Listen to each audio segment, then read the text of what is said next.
여러분 안녕하십니까? 정부가 부산항 미세먼지를 없애기 위해 배출 규제 해역 지정을 추진하고 있습니다. 하지만 해운 선사들은 추가 비용 지출에 전전긍긍하고 있습니다. 박준호 기자입니다. 세계 10대 초미세먼지 오염항인 부산항.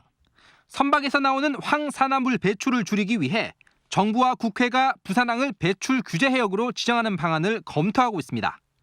항만 미세먼지 특별법 제정을 통해 황산화물 배출량을 0.1% 이하로 줄이겠다는 겁니다. 국제해사기구 IMO의 0.5% 규제보다 더 강력합니다. 국내 해운 선사들은 발등에 불이 떨어졌습니다. LNG 엔진이나 파랑 장치를 설치하거나 선박 연료로 쓰던 고유황 벙커를 저유황으로 바꿔야 하기 때문입니다. 운항을 위한 인건비보다 연료비 지출이 많은 해운업계로선 큰 부담입니다.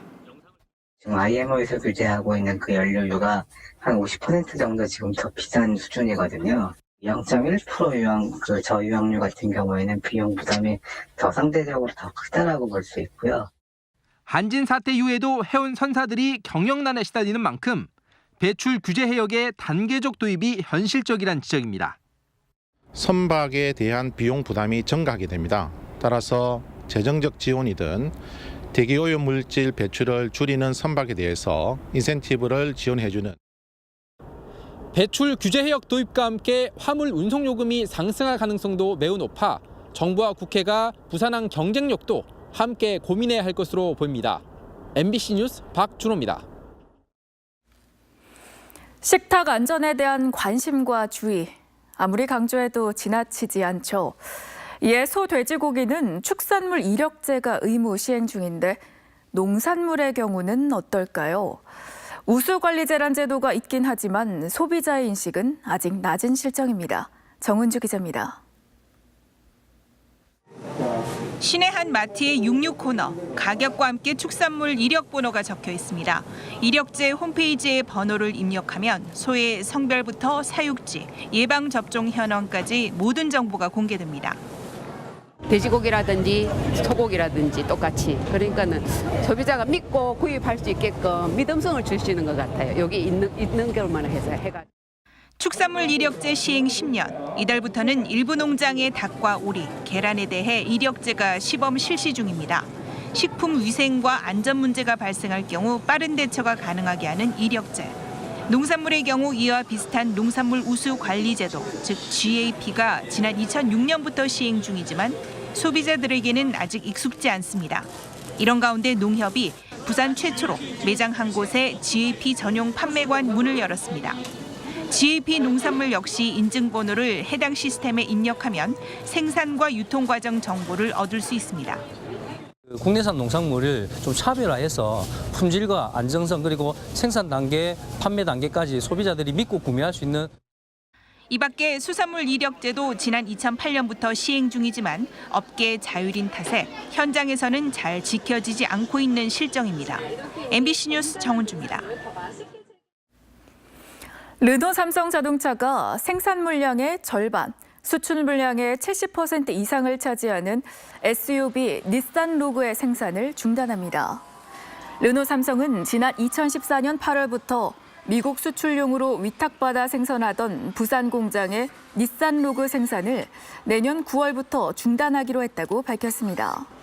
이는 최근 일본 경쟁 공장들이 생산성을 높이고 있는 데다 부산 공장의 물량 확보를 지원하던 카를로스 곤 르노 닛산 얼라이언스 회장이 소득 신고를 누락한 혐의로 일본 검찰에 체포된 게 악재로 작용했기 때문으로 분석됩니다.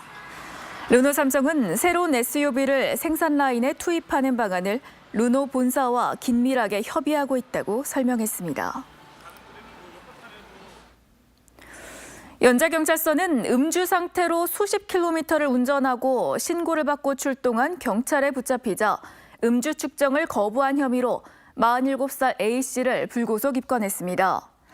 A씨는 어제 새벽 1시 반쯤 기장군 정관읍에서 술을 마신 뒤 중앙분리대를 들이받는 등 연제구 연산교차로까지 23km가량을 음주운전한 혐의를 받고 있습니다. 경찰에 따르면 A씨는 음주 측정 요구를 3차례나 거부했으며 음주운전으로 적발된 전력도 3번이나 있었던 것으로 드러났습니다.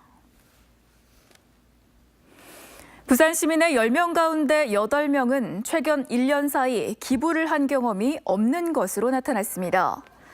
부산복지개발원이 발표한 자료에 따르면 지난 1년 동안 후원이나 기부한 경험이 없는 부산 시민은 79.6%에 달한 것으로 조사됐습니다. 기부 경험이 없다고 응답한 시민들의 56.5%는 경제적 여유가 없었다고 답했으며 연령별로는 10대와 60대 이상이 상대적으로 기부 경험이 적었고 가구 소득이 낮을수록 기부 경험도 떨어진 것으로 나타났습니다. 올 상반기 부산의 외국인 보유 토지 증가율이 전국에서 가장 높았던 것으로 나타났습니다. 국토교통부에 따르면 올 상반기 외국인 토지 보유 현황을 집계한 결과 부산은 477만 평방미터로 나타났습니다. 이 같은 면적은 지난해 같은 기간보다 24%가 넘게 늘어난 것으로 전국 17개 시도 가운데 증가율이 가장 높았습니다. 이는 미국 국적의 외국인들을 중심으로 부산 땅값이 오를 것이란 기대감 속에 증여, 상속을 통한 부동산 취득이 많았기 때문으로 보입니다. 한국거래소가 코스피 200 내 특정 종목의 편입 비중을 일정 수준으로 제한하는 시가총액 비중 상한 제도를 내년 6월부터 도입하기로 했습니다. 한국거래소는 특정 종목의 지수 내 편입 비중이 지나치게 높아지면 위험 분산 효과가 줄어들어 자산 운용에 어려움이 발생할 수 있어 상한선을 30%로 하는 제도 도입에 나서게 됐다고 밝혔습니다. 현재 코스피 200 내 가장 높은 비중의 종목은 삼성전자로 20%가 넘는 상태입니다.